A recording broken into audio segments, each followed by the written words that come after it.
Help support Friendo Club by going to patreon.com/Steven Larson or clicking join at youtube.com/Steven Larson. Access to bonus episodes, question threads for the Going In Raw podcast, and entry to our monthly wrestling predictions challenges. Join the Friendo Club today. Yeah. All right, here we go. Everything looks centered. That's good. A couple of weeks ago, we did one of these, and it was like not centered at all. I was like, what the hell am I doing over there? It drove you crazy, didn't it? A little bit, yeah. You think Stanley Kubrick liked wrestling? You know, I like to think that Kubrick appreciated the absurdity of pro wrestling. He liked magazines. From Chagan Schenker has a hot take, says the overall WrestleMania 40 build would be better if The Rock never returned. So right now, The Rock, like it or not, for better or worse, is like the focal point of the WrestleMania 40 main event. Hey. Chagan, is that the name? Yeah. It doesn't matter what you think. It doesn't matter what you think. Off, Chagan, is the direction in which you can... No, I'm not going to go there. This is, I mean, look, there's a lot of, this is like almost like a wrestling what if. Like, what if The Rock didn't show up for WrestleMania 40? Yeah. What would the build look like? Would it be a more intriguing build? One of the main criticisms is that Roman Reigns has sort of taken a bit of a backseat. But on SmackDown this Friday, there's no Rock advertised. It's Roman advertised. It's Cody advertised. And they're going to have a face-to-face. So hopefully this is going to be the moment where they start to pivot away so much from Rock Cody and more towards Cody Roman, or at least start to emphasize. Yeah. That's the main event for night 2. Yeah. And like the most important, you would think, you can make the argument, the WWE would have you believe the most important match on the entire WrestleMania card. I mean, you know, I think as with most things, we're going to better be able to assess this in retrospect, you know. Absolutely. After we have, like, you know, certainly after WrestleMania is done. I got a hot take for you. Go ahead. The more disruptive event that caused some upheaval with the booking of the Mania 4 card was CM Punk getting injured. Yeah, I don't know. After seeing all this Rock Cody stuff play out, I'm sort of, let me ask you this, because I think your thing originally was you think this was all planned. Well, I don't know if I necessarily believe that. Not Punk getting injured, not that aspect of it. No, but The Rock. Cody giving up his spot and then taking it back. Yeah. I didn't know if I necessarily believe that, but the one thing that was weird to me, if it wasn't all planned, it was why Roman went so hard on Seth before Cody came out and gave his spot to The Rock. Mm-hmm. Yeah. Unless they had a plan to do something involving Seth and all this. And maybe it was just, Seth is going to have Cody's back. No, because he wouldn't have the match. It doesn't make any sense for Roman to go so hard on Seth unless Seth's going to be involved in the story. And the only way Seth would be involved in the story is if this was the plan from the very beginning, after Punk got hurt. So I know you've said that about the Seth stuff before. Yeah. I kind of feel like I'm departing from you on that one. I kind of feel like that's my personal opinion is that's much ado about nothing. It could be. Because it's Roman sort of separating his title from Seth's title, him from Seth, the one guy who technically has beaten him before. But here's the thing. The original plan apparently was going to be Rock, Roman, and then it was going to be Cody, Seth, and you have Roman out there dumping on Seth and his title for 5 minutes.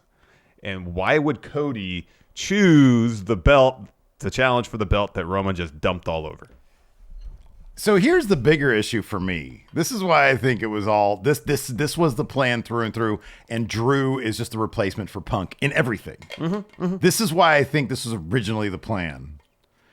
What the fuck was Cody supposed to do at WrestleMania if Punk didn't get injured? I know. I do not believe for a single second. I do not believe that the plan was for the Bloodline to beat the crap out of Cody so bad that he has to give up his spot at WrestleMania. I don't believe that. I do not believe that. That sounds suspicious from the get-go. Yeah. In any event. How are you not going to have your most marketable babyface on the top show of the year? You're not going to do that. That doesn't make any sense. Doesn't make any sense. So getting back to this particular hot take, what I really give a damn about is I do care about like logic and storytelling, of course. I care about that. I care about the drama. Yeah. I want to be entertained by my wrestling. And The Rock, whether or not this was planned, being bad guy Rock, Colin Farrell shithead, saying, "Are you fucking kidding me?" with the crying bit, cursing up a storm on his social media. I have been thoroughly entertained. I do want them desperately to get back to Roman Reigns, though. And I feel like I mean, like you said, on SmackDown this week, they're going to do that. They need to do it. I agree with that. They need to do that ASAP. And if we can get a lot of meaty Roman stuff, then I'll be really, really happy about it. If he continues to be a bit player and doesn't seem to care about being a bit player, that's when I'll go ahead and agree with this take right here. And then at that point, you'll say this story off is the direction in which it can, it can fuck. Yeah, Larson, that's the because way. I have permission. There's double standard here at Friendo Club. Because I own everything related to Steve here and the Steve here trademark, so I own it all. You're the boss, yeah. You're the director of the board of two. Exactly, yeah. What's this one? Tired Board Dad? Is that what it says there? I can't see today. I think so, yeah. This is Tired Board Dad's hot take. AEW needs to take a break from the Forbidden Door concept. It was special at first. Now it just feels like other companies' talents push AEW talents off of their own shows. Okay, so that one I can also say goes along with another one, and I'm going to try to find it, but the gist of it is if WWE starts mixing it up with other companies, of course, like Shayna Baszler is participating in Bloodsport. Yeah, that's cool. Shinsuke Nakamura went and did that thing in Noah. Noah, yeah. And the gist of the hot take was if WWE starts... Mm-hmm. Oh, here we go. Oh, never mind. That's not the one. If they start doing it, it's game over for AEW. And I don't think that's the case. And in fact, along with this take, I think that the best thing AEW could do right now for AEW is go the WWE route and not necessarily don't acknowledge. Like WWE's route right now with other companies, I think is perfect. You keep everything self-contained, but you acknowledge that there's a greater pro wrestling world. If somebody comes in from New Japan, you say, hey, wow, this guy did a lot of great stuff in New Japan. Recognize PWG and the work there. Even recognize that people were in AEW and mention AEW by name. Yeah. I think that's fine. But I do think that CMLL, the involvement with AEW, for me personally, has been the kind of thing where I think it lessens the AEW product. Right now, it is the least exciting thing in AEW that isn't called Chris Jericho. It's CML, and look at who's heavily involved in CML. It's Chris Jericho beating all this young talent. Although Chris Jericho, I mean, I'm not sure when this goes up either, is having or just had a match against Hook, so apparently he's out of the CMLL story. I don't know how much more involvement CMLL is going to have on a regular basis on AEW TV. That seemed to be an introductory thing. I'm sure we'll see more talent come around for Forbidden Door. I understand the idea, especially now that so many of New Japan's top stars are in AEW. Why the appeal of Forbidden Door is kind of lessened. You know, that being said, regardless if it's involved in like a intriguing story or not, from time to time, I like seeing new talent on my television screen. You know, I may have heard of some of these talents. Like, I'm not that familiar with Volador Jr.'s work. Yeah. So it's good to see him on cable television. Doesn't bother me per se. And if this year, if rumors are to be believed, we're going to have CMLL and Stardom involvement for Forbidden Door, that could be pretty cool. You know, I've always kind of viewed Forbidden Door as like an exhibition card. You know, not so much intricately involved in AEW stories. They take a little bit of a 2-3 week respite from the regular ongoing stories. Let's put on some matches that you can't see anywhere else. And then they do that and they go on back to the regular stuff. It never really bothered me. Yeah.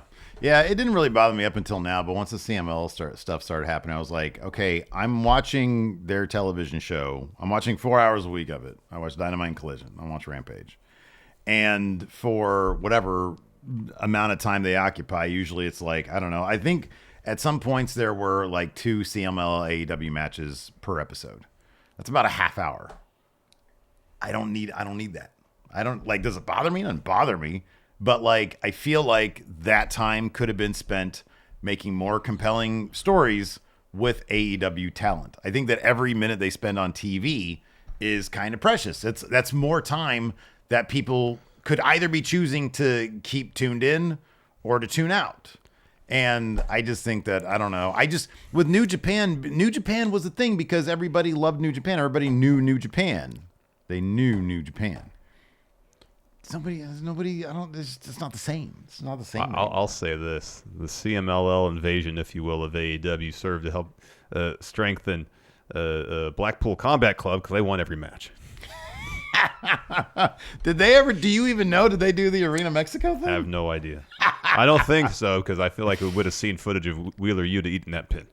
You're probably right.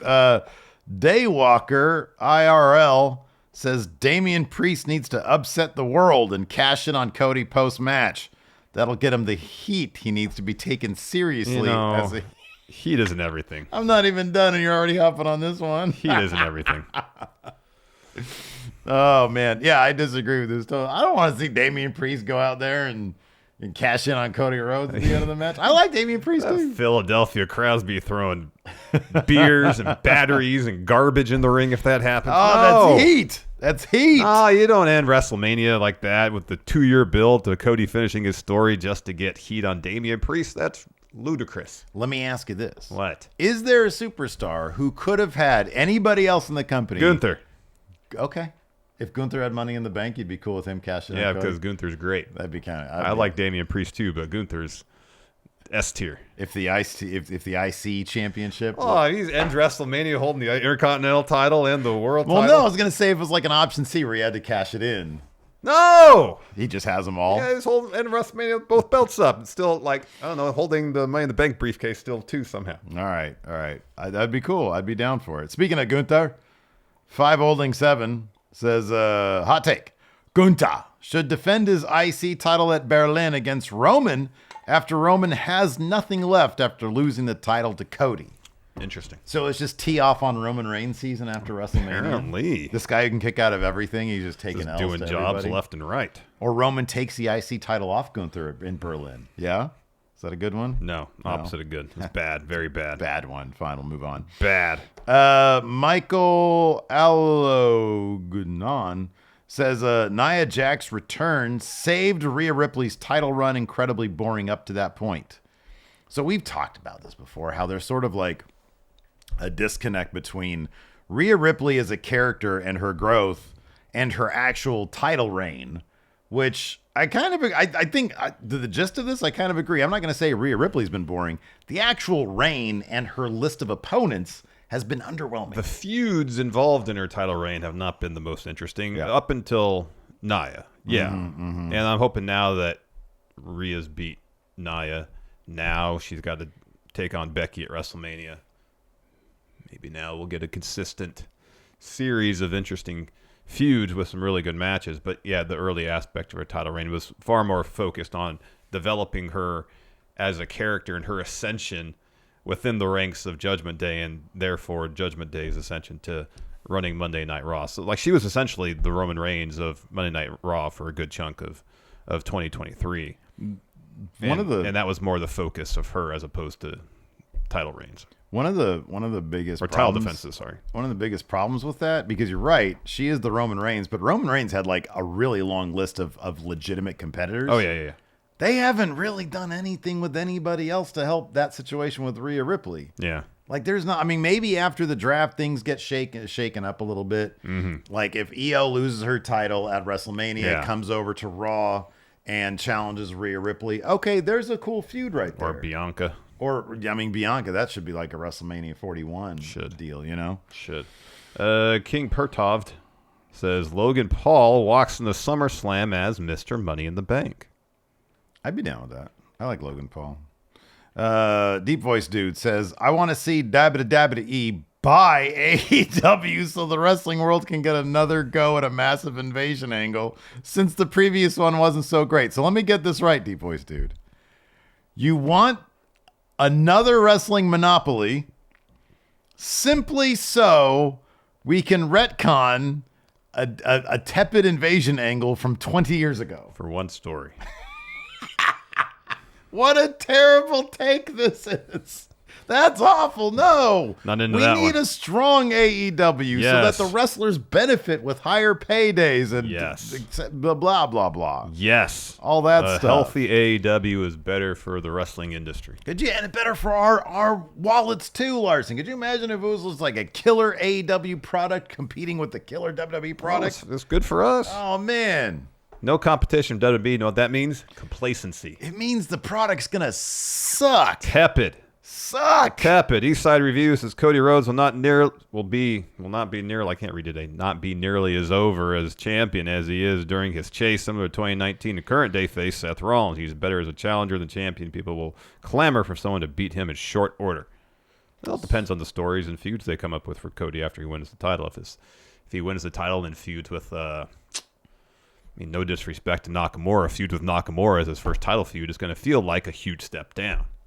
Yeah. I mean, look, let's be honest, Especially man. since he already beat Nakamura 3 times. So it's going to be a real testament to Triple H's booking prowess to see how he books a strong. Like they had some of Seth Rollins' babyface title run over the past year has been pretty decent. Yeah. I think they've gotten some of it all right with like him breaking down basically, and I feel like they can try to nail that type of story with Cody. I got a question for you. Yeah, what's your question? When's the last time you saw Seth Rollins Oh no. sell back? Oh, hot take. His back was always fine.